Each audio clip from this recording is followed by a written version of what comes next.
साबिक DGISI general retired फैज़ हमीद फौजी तहवील में हैं, जबकि इमरान खान, जनरल फैज़ हमीद और बुशरा बीबी के मुबैना सहूलतकारों राब्ताकारों से तहकीकात की जा रही है और मजीद एहलकारों को हिरासत में लेने का दावा किया जा रहा है।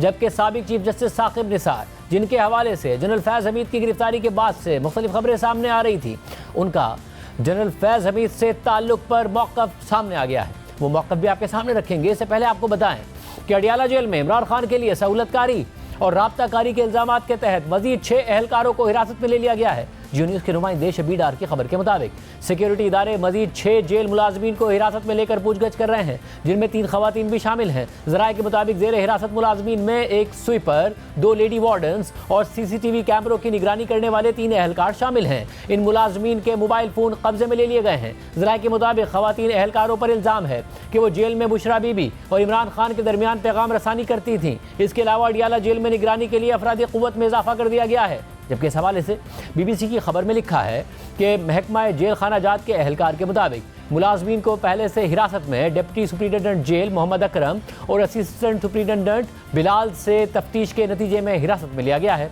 एहलकार ने दावा किया कि हिरासत में लिए गए मुलाजमीन से सिक्योरिटी इदारों की तफ्तीश जारी है, जिसमें अभी तक किसी सिविलियन इदारे के एहलकार को शामिल नहीं किया गया। खबर के मुताबिक साबिक डिप्टी सुप्रिटेंडेंट मोहम्मद अकरम कुछ दिन पहले मुबैना तौर पर लापता हो गए थे। ताहम महकमा जेल खाना जात के मुताबिक मज़कूरा जेल अफसर सिक्योरिटी इदारों की तहवील में हैं। वाज़ेह है कि कल Lahore high court Rawalpindi bench में मोहम्मद अकरम की बाजियाबी की दरख्वास्त पर समाअत हुई थी और पुलिस ने मोहम्मद अकरम से मुताल्लिक लाइल्मी का इजहार किया था, जिस पर अदालत बरहम हुई थी। और साथ ही मोहम्मद अकरम की वकील ने अदालत को बताया था कि उनकी गुमशुदगी का मुकदमा दर्ज नहीं किया जा रहा है, जिस पर अदालत ने दरख्वास्त गुजार को हुक्म दिया था कि थाना सदर बैरूनी में इंदराज मुकदमा की दरख्वास्त जमा कराएं, जिस पर आज मोहम्मद अकरम की अहलिया ने इंदराज मुकदमा की दरख्वास्त जमा करा दी है, जिसके मुताबिक गुज़िश्ता हफ्ते 2 अफराद ऑफिसर कॉलोनी में दाखिल हुए और मेरे खावंद को साथ ले गए। तब से मेरे खावंद मोहम्मद अकरम का कुछ पता नहीं लग सका। दूसरी जानिब कल editor investigation the news Ansar Abbasi ने अपनी खबर में बताया था कि हुक्काम ने जनरल फैज़ हमीद और साबिक चीफ जस्टिस साकिब निसार के दरमियान राब्तों की तस्दीक कर दी है। और आज अंसार अब्बासी ही की खबर के मुताबिक खुद जस्टिस साकिब निसार ने भी जनरल फैज़ हमीद से राब्तों का एतराफ़ कर लिया है। द न्यूज़ और जंग में शाया होने वाली खबर के मुताबिक साबिक चीफ जस्टिस साकिब निसार ने जनरल रिटायर्ड फैज़ हमीद से अपने राब्ते की तस्दीक कर दी है, लेकिन साथ ही 2 टोक अल्फाज में किसी भी गलत काम, 9 मई के वाक़यात या PTI की सियासत से किसी भी ताल्लुक़ की तरदीद कर दी है। साकिब निसार का कहना था कि मैं कसम खाकर कहता हूँ कि मेरा 9 मई PTI और उसकी सियासत से कोई ताल्लुक़ नहीं है। बैरून मुल्क से द न्यूज़ से बात करते हुए साकिब निसार ने कहा कि उमूमन उनके खिलाफ जो कुछ कहा जाता है और जो इल्ज़ामात आयद किए जा रहे हैं वो सब मुकम्मल तौर पर बेहुदा बातें हैं। मेरा जनरल फैज़ हमीद के किसी भी मामले से कोई ताल्लुक़ नहीं है, लेकिन उन्होंने वाज़ेह किया कि जनरल रिटायर्ड फैज़ हमीद के साथ उनका समाजी राब्ता है। साकिब निसार ने वजाहत की कि उन्होंने जनरल फैज़ हमीद की बेटी की शादी की तकरीब में शिरकत की थी और मुख्तलिफ मौक़े पर मामूल के मुताबिक नेक ख्वाहिशात और खुशगवार बातों का तबादला करते रहे हैं। साबिक चीफ जस्टिस ने कहा कि उनके और उनके ख़ानदान के शुमाली इलाका जात के गुज़िश्ता दौरे के मौके पर जनरल रिटायर्ड फैज़ हमीद ने बड़ा ख्याल रखा था। साकिब निसार ने मज़ीद कहा कि जब वो चीफ जस्टिस सुप्रीम कोर्ट थे तो उस वक्त जनरल फैज़ हमीद उनके रजिस्ट्रार से मुलाकात करते थे और कभी कभार उन्हें फॉर आइज़ ओनली मैसेजेस भेजते थे। साकिब निसार ने वजाहत करते हुए कहा कि जनरल फैज़ हमीद ने उनसे कभी भी कोई गलत या गैर कानूनी चीज़ करने को नहीं कहा। साकिब निसार के मुताबिक जनरल फैज़ हमीद हमेशा उनका एहतराम करते थे और मेहरबानी करते थे। खबर के मुताबिक साकिब निसार ने वाज़ेह तौर पर इस बात की तरदीद की कि वो 9 मई PTI की सियासत या बाज़ अनासिर की जानिब से और सोशल मीडिया पर लगाए जाने वाले इल्ज़ामात में किसी भी तरह से मुलविस हैं। साकिब निसार ने कहा कि मुझे फ़िक्र करने की कोई ज़रूरत नहीं है, मैं 5 सितंबर को पाकिस्तान वापस आ रहा हूँ। खबर के मुताबिक साकिब निसार ने यह भी कहा कि गुज़िश्ता साल जब लाहौर में ज़मान पाक की सूरत हाल की वजह से एतज़ाज़ हसन को अपने घर पहुँचने में मुश्किलात पेश आई थीं तो वो मेरे दफ्तर आते थे। एतज़ाज़ हसन के अलावा बाज़ औक़ात ख्वाजा तारिक रहीम भी मेरे दफ्तर आया करते थे, लेकिन यह राब्ता खालिसतन समाजी नोयत का था।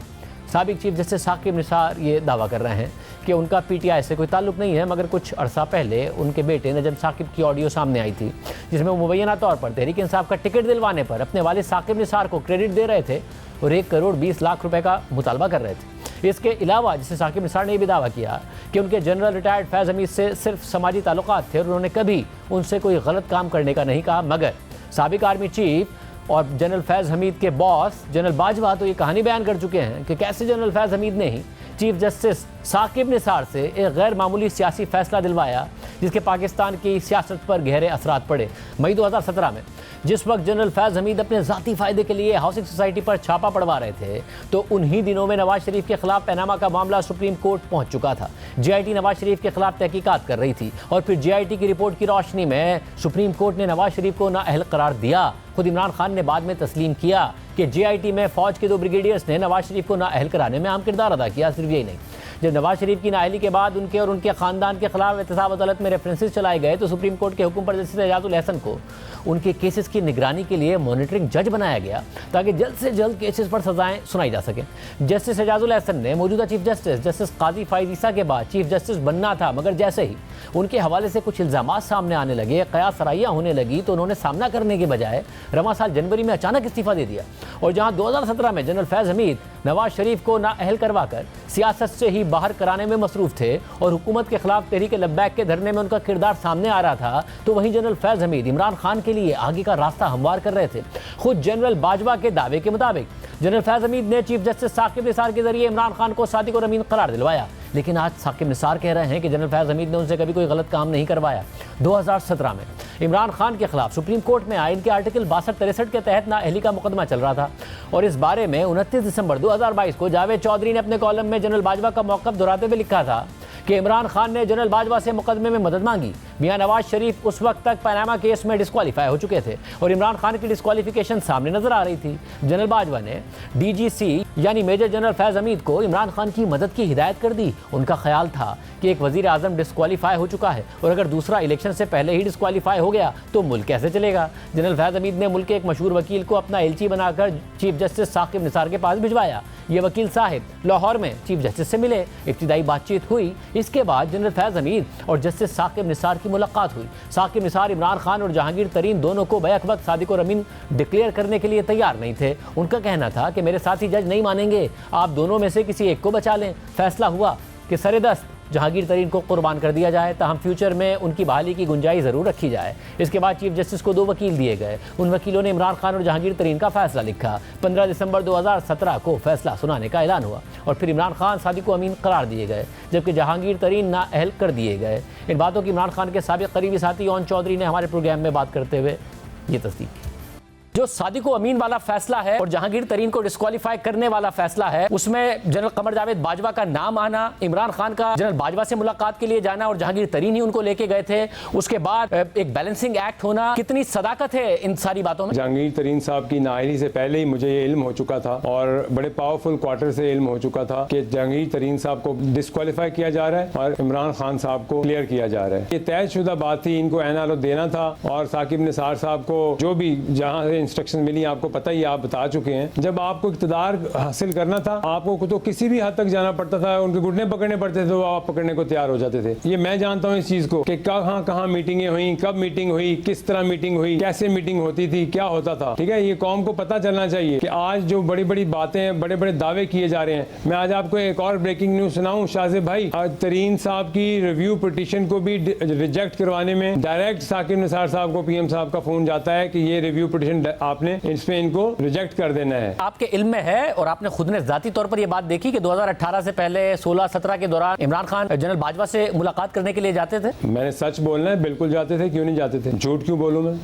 इसके अलावा साबिक चीफ जस्टिस साकिब निसार ये दावा भी कर रहे हैं कि उनका पीटीआई की सियासत से कोई ताल्लुक नहीं है, मगर उनके बेटे नजम साकिब की गुज़िश्ता साल की 2 मुबैना ऑडियोज़ मौजूद हैं, जिनमें से एक ऑडियो में नजम साकिब पीटीआई के टिकट होल्डर अबूजर से मुबैना तौर पर यह गुफ्तगू कर रहे हैं कि उनके वालिद यानी साकिब निसार ने उन्हें टिकट दिलवाने के लिए बहुत मेहनत की है, लिहाजा वो साकिब निसार से मुलाकात के लिए आ जाएं। जबकि दूसरी ऑडियो में साकिब निसार के बेटे नजम साकिब एक मिडिल मैन मियाँ उज़ैर से टिकट दिलवाने से मुतालिक तयशुदा लेन देन की बात कर रहे हैं और कह रहे हैं कि किसी भी सूरत 1-20 से कम नहीं लेना। जनरल फैज़ हमीद का कोर्ट मार्शल जारी है। पाकिस्तान तहरीक इंसाफ बज़ाहिर एतमाद का इजहार कर रही है, इमरान खान भी एतमाद का इजहार कर रहे हैं कि जो करना है कर लें, इसे वादा माफ गवाह बनाना चाहते हैं, कुछ नहीं होगा। क्या हकीकत में भी उनका पूरा एतमाद होना दुरुस्त है? हमारे